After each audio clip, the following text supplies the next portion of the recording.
All right. How you guys doing? Good. All right. Just as a reminder, if you got a question, go ahead and put in the chat function. We'll get started here with Lawrence Owen.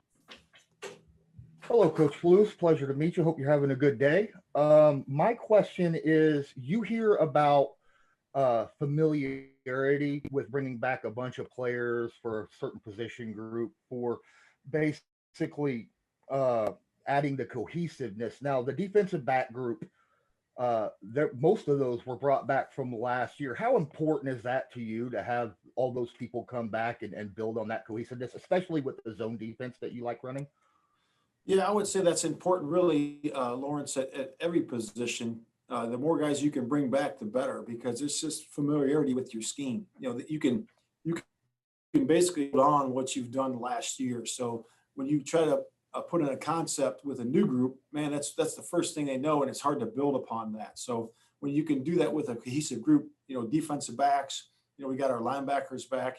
D-line's got a little bit influx there with the defensive end position, but for the most part, we have a lot of guys back on defense, and I just think that allows us to build. We can build off of that, and that's what we're doing. We're looking at the ways we can build on our scheme to just make it real simple for us, more complex for the offense, and then kind of go from there.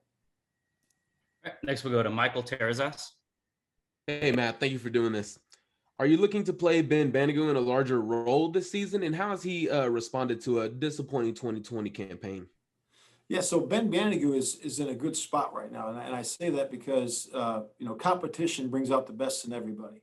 So that's what we're looking for. So we obviously drafted a couple of defensive ends, and that's just the reality of the NFL. And so competition is there, and it's in the room. So we're excited about where we see everybody fit in, and a lot of those defensive linemen can play along the lines. So we're excited about where they are. It's going to be the coaches' jobs and the GM and the scouting and Coach Frank to be able to look at that and say, where do these guys fit? Where do these pieces fit? So we're looking at that. That's going to be a process all the way through training camp, all the way through preseason, and then we'll decide from there. But Michael, that people, this is a hard game and guys get hurt, so people are going to have to play.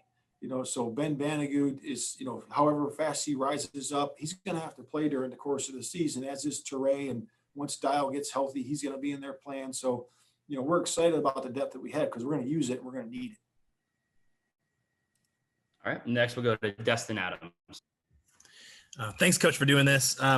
My question is, just from the little bit that you've had to look at the defensive rookies in rookie camp and mini camp so far, who's stood out to you? Who's already picking up the playbook pretty nicely? Things like that. Okay. I would just say that Quiddy Pay, he's just picked it up really good.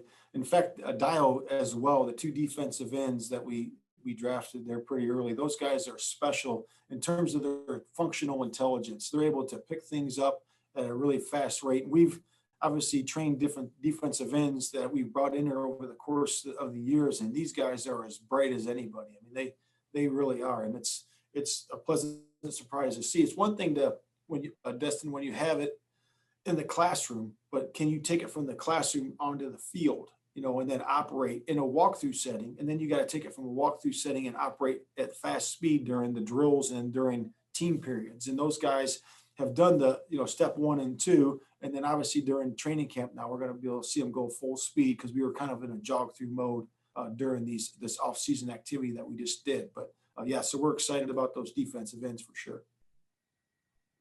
All right, now we'll go to Cody Felger. Hey, Matt, thanks for doing this. I'm curious, with the loss of Anthony Walker in free agency, that must signal a level of confidence in Bobby Okereke and these other linebackers in the room. So I'm curious, what about Bobby and these other linebackers make you feel confident in your decision to let a starter, a guy who started games for you like Walker, leave this offseason? Yeah, I would say that really, when you look at Bobby, what he's done over the last couple of years, he's really done a nice job of splitting that time at the Mike linebacker position, and he's done a nice job. Obviously, his rookie year came on the scene, did a really nice job. We thought he had a solid year last year, and we think he's ready to make a big jump here. And he's working on things that are just basic to football. Bobby is, and it's really about footwork and keys and getting him faster to the ball and making him, hit the ball more.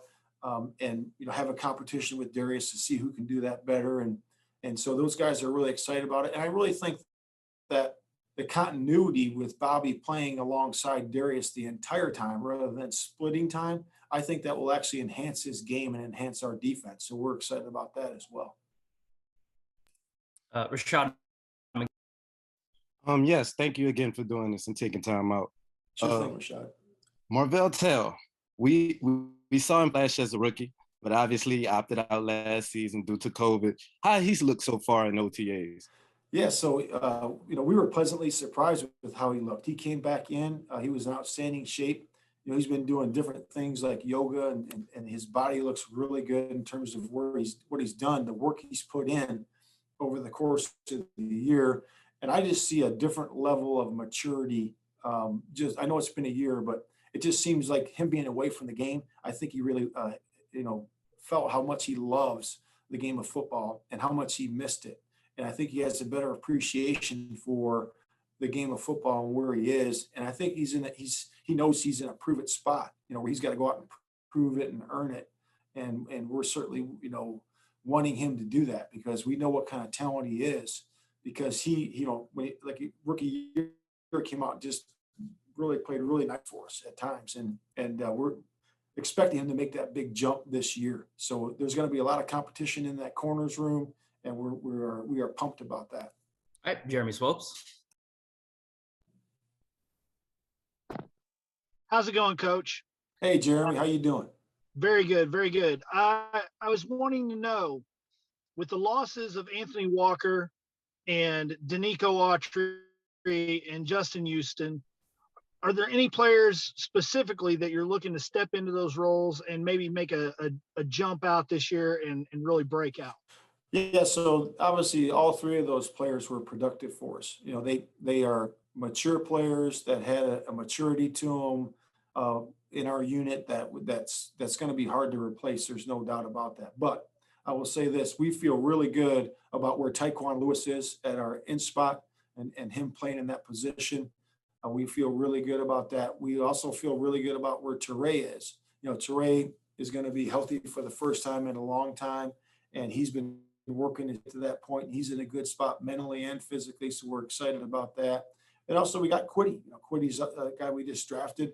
He's just uber quick. I just found this out. Well, I didn't find it out, but I would say, how do you move that fast around those cones? He goes, well, you remember, Coach, that I played halfback in high school.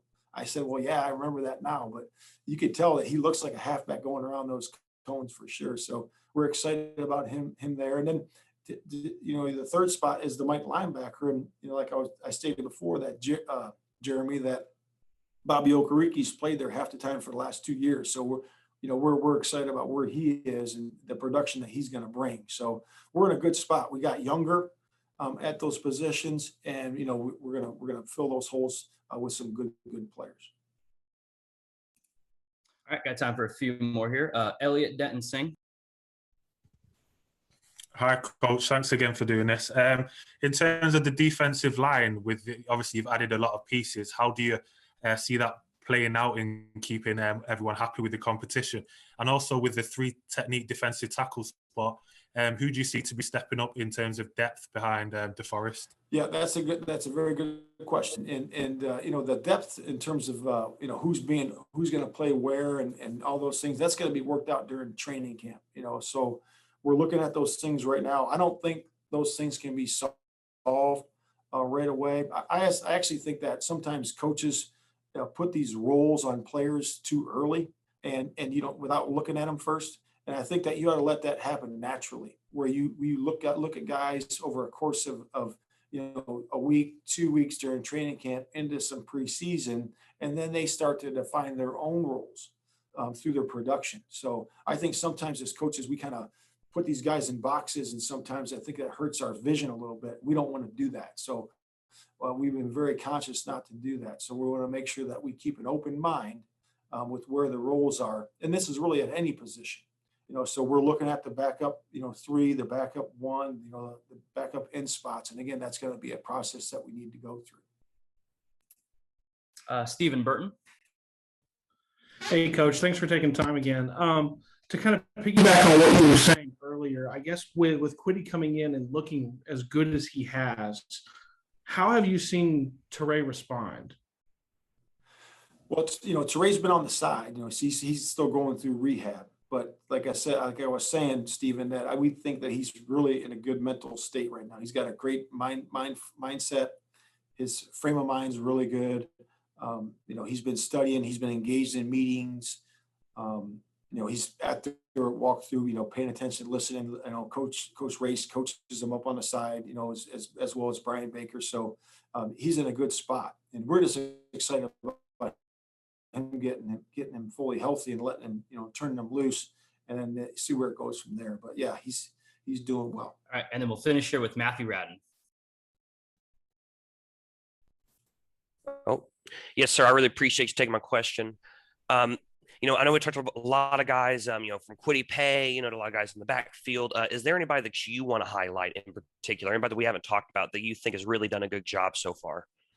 Yeah, there's so many guys. I would say, I've been impressed with Kenny Moore. Kenny's done in terms of his leadership this offseason, the way he's moved around in drills and what he brings to the table, and just in terms of being an all-around player and all-around person. I just can never say enough about Kenny Moore. So I would just want to highlight him because he's everything we stand for, and we're certainly glad that we have him. So yes, sir. All right. Thank you, Coach. Okay. Thanks, guys. I appreciate it. Thank you, Matt.